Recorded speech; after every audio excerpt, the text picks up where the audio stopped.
اگر آپ کے سامنے یہ ویڈیو آئی ہے تو یہ اللہ تعالیٰ کی طرف سے آپ کے لیے ایک سائن ہے۔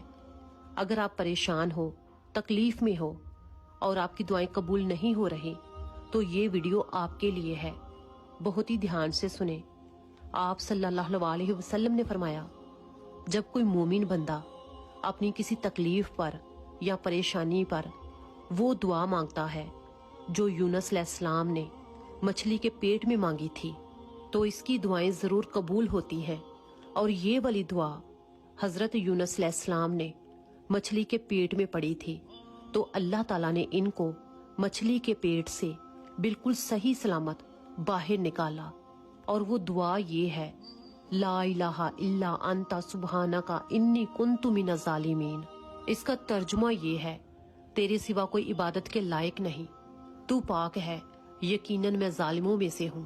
اور یہ ایک ایسی دعا ہے کہ جب بھی کوئی مسلمان شخص اسے پڑھ کر اپنی دعا مانگے گا تو اللہ تعالیٰ اس کی دعا ضرور قبول فرمائے گا۔ تو آپ اپنی دعا مانگنے سے پہلے اس دعا کو 3 بار پہلے پڑھ لیں، پھر آپ اپنی دعا مانگیں۔ اس عمل کرنے سے آپ کی جتنی بھی پریشانیاں ہوں گی، جتنی بھی آپ کی تکلیفیں ہوں گی، وہ سب ختم ہو جائیں گی۔ اس کے علاوہ آپ کی دعائیں بھی قبول ہونی شروع ہو جائیں گی۔